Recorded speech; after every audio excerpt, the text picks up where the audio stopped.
to one and all. So as you know that in this period of time where this is completely locked down, this video I am sharing for all the students who are at home, who cannot come for the laboratory, for the training work, as well as for all those biomedical professionals who will be working in the field of cellular and molecular diagnostics, especially PCR based diagnostics, right? So we will be demonstrating today about polymerase chain reaction, that is PCR, a very important molecular biology technique that is with so many applications. As you know that in the current scenario, whether we talk about this pandemic coronavirus, that is coronavirus disease 2019 that emerged in Wuhan and China.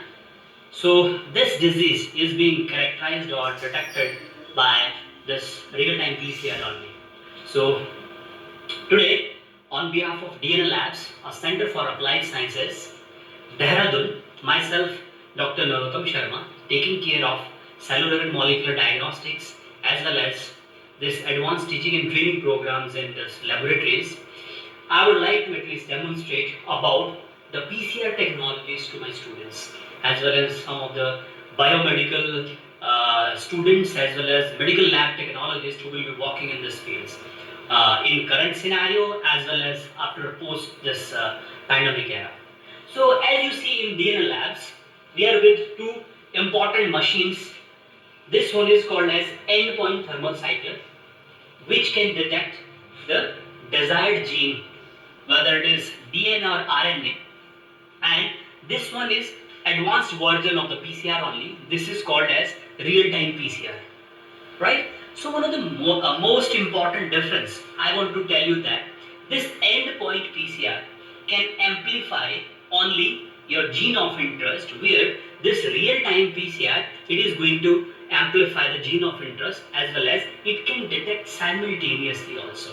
That's why this real-time PCR is also called as kinetic PCR or qPCR, quantitative PCR, because it can quantify the genes also. So today we will be discussing and demonstrating you about this endpoint thermal cycler, like what actually we are doing here in DNA Labs also, because from the past 7 to 8 years we were working on this endpoint thermal, endpoint PCRs technologies. Nowadays this tuberculosis, it can be detected by the polymerase chain reaction. Then human leukocyte antigen B27, that is a very important molecular marker to screen out some of the autoimmune disorders like ankylosing spondylitis and all, that can be ruled out by these PCR technologies. And then so many viruses, like because viruses cannot be cultured and there are so many tedious processes in culturing the virus, and especially when we talk about this medical utility of this viruses, so it is very important to at least give the results in a very short span of time. That is called, for the proper management of the patients, the detection of the virus, viral load of the virus, and in some cases the genotype of the virus becomes very important, so that the proper management or the follow of the patients can be monitored. Likewise, you can see in coronavirus, the testing of this coronavirus by real-time PCR is a very important thing for the doctors to manage, even the nodal officer to at least isolate and to isolate those patients which come positive. Okay, so my dear colleague, can you show this machine? So this is basically the PCR machine, right? So I will tell you the basic component of this PCR machine. This is the lid, right?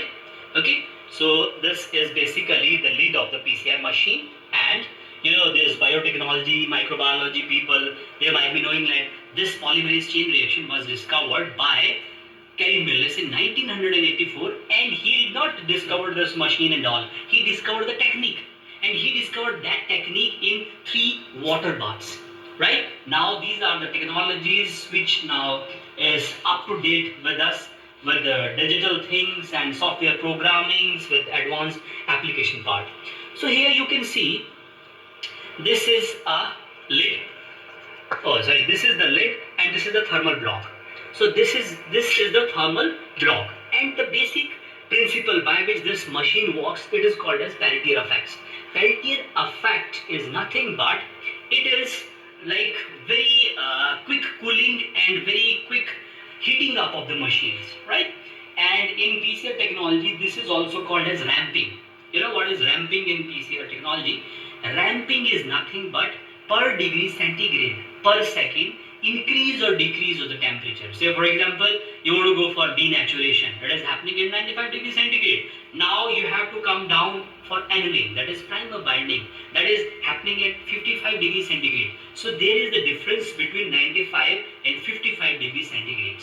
So decrease in this temperature is called ramp rate, right? So the instrumentations, technologies, and upgradation of these real-time PCR platforms in worldwide, they totally depends upon the ramping rate of the machines. So if the ramping rate is very good, so that sensitivity and specificity of that machines will be very high. Okay, so let me demonstrate you about this endpoint thermal cycler. Why it is called an endpoint? Because it can amplify, and after amplification of my desired gene, we will go for the gel electrophoresis. We will be preparing the agarose gel and we will be loading the amplicons here. Fine. So this is PCR tube.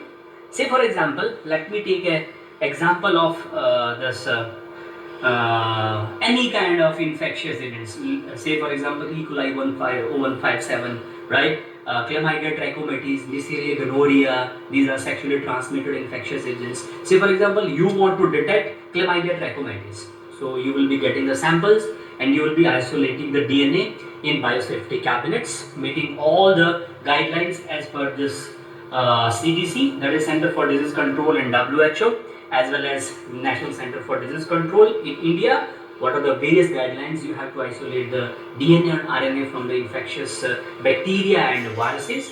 Then in this PCR tube, this is 0.2 ml, that is 200 microliter PCR tubes, right? You will be putting your nucleic acids as well as specific primers. Like you are with key that can open a particular lock only, right? In the same way, they are the primers. Primers are nothing but those who will be biotechnologists and microbiologists, they might be knowing that these primers are very short oligonucleotide sequences that will bind particularly to a specific target, right? So we will be adding the primers, DNTPs, tag DNA polymerase, PCR buffer, nucleus-free water, and the most important one is your target. Target can be your DNA or it can be RNA. So after putting all the things, that is your target as well as all the ingredients and the components that is required for this polymerase chain reaction, now we will be keeping this sample into this thermal block, right? So after putting the sample in PCR tube in the thermal block, we will lock the lid, right? Okay, because lid temperature itself is a very important thing, right, in case of this one. Okay, say for example, you want to prepare the program for Chlamydia trachomatis. So this is actually the advanced version of this PCR machine, and we will prepare the new program, right? So theoretically, students, you have read in the books and all, like PCR contains 3 steps: denaturation, annealing, and extension. But when we talk about practically, then there will be some additional modification in the PCR program. You can see. Say for example, I am preparing the new program for this Chlamydia trachomatis bacteria, which is an STI, that is sexually transmitted disease. Say this is initial denaturation, right? This is denaturation, this is annealing, this is extension, right? So in books and all, only 3 steps will be there: denaturation, annealing, and extension. It is not like in books and all it is wrong. It is absolutely right. But there is an addition of the steps in PCR also. Say for example, you want to keep the denaturation, initial denaturation at 96 degrees centigrade. You will click 96, okay? So you will be clicking this 96 degrees centigrade, right? And say for example, you are heating it for 5 minutes, okay? So this is 5 minutes, right? So initial denaturation is the first step, because your sample is inside this PCR machine, it will be including the Chlamydia trachomatis DNA if it will be there. But the most important one is it will be containing the human genomic DNA also. So it is the club of, or the mixture of the DNA, that is human genomic DNA as well as Chlamydia trachomatis DNA. So very first step will be like proper denaturation of my sample. So initial denaturation is serving 2 important aspects. First, proper denaturation of the sample. Second, Because this Taq DNA polymerase, all the Taq DNA polymerase which we are utilizing in polymerase chain reaction, they are hot start Taq DNA polymerase, means they require the heat for their activations. So here initial denaturation is fulfilling two important aspects or application: proper denaturation of the sample, and the second important is activation of the Taq DNA polymerase. Okay, so we are preparing the new program. Initial denaturation we have said, this is denaturation. Say we are keeping it again at 96 degrees centigrade for, say for example, 45 seconds. So it's done. Then annealing. Annealing is basically the binding of my primers to the target, right? Say it is 58 degrees centigrade. So you can edit the program because it is totally a touch screen, advanced one. So it is very easy to go. Say for example, annealing you are keeping 46 seconds, fine. So it totally depends upon the primers 80 GC contents. So you can calculate the melting temperature of your primers, right? So you can keep the annealing temperature likewise. So this is where your amplification will happen. This is at 72 degrees centigrade, because the most important temperature for Taq DNA polymerase is to amplify your target gene at 72 degrees centigrade, and it will be depending upon like for how long you are keeping. Say I am keeping it for 2 minutes, right? Okay, sorry, it went for 2 seconds, so it is 2 minutes, right? You are keeping for this one, right? So denaturation, annealing and extension, we are repeating these steps only. This is basically where your amplicons will get generated, means your PCR product will get generated. So again, this is final extension, right? So final extension means finally whatever the amplicons will be generated, they will be in the double stranded form, or if in any of the cases primer is binded but it is halfway amplified, it is going to get extended, right? And the last one is this is the last step. This one is called holding stage. After finishing of the PCR, all the products should come at 4 degrees centigrade for the proper storage, because these are the double stranded DNA. So after this PCR, you will be going for the post amplification processes. So post amplification processes, whatever the amplicon is there, it should be in the double stranded form, so that it can be detected further by the DNA binders dye. Say for example, you can detect this amplicons by ethidium bromide and all. Some sort of other dyes are now available, they are non-carcinogenic and all, right? So this step is called as holding stage, or where we can give it as a 4 degrees centigrade, right? So this is basically the program, how we can prepare. You can save it. Say for example, you can keep this one as CT, that is Chlamydia trachomatis. It is a bacteria. You can save it in the new folder also. The program protocol Chlamydia trachomatis, which is a bacteria that can cause sexual transmission, so many kinds of clinical manifestation it can cause, and now you can run the program. But it is only for the demonstration. We will not be doing. We will be going back to this thing, right? So say for example, after finishing this this thing, you can take out the sample, right? You will be taking the sample out, and you can go for the agarose gel electrophoresis, that is running of my PCR products, that is amplicon in the agarose gel electrophoresis. So this is basically about the software, how you can at least do the programming in this one, right? So my dear students, now let me tell you about the applications of this polymerase chain reactions. Medical lab technology student, because you can be the future of the next genre, because the laboratory scientists are very important and they are playing a very important role right now as well as in the future also. So most of the technologies, they are getting shifted to this routine pathology and routine microbiology, TTS process to the cellular molecular diagnostics, right?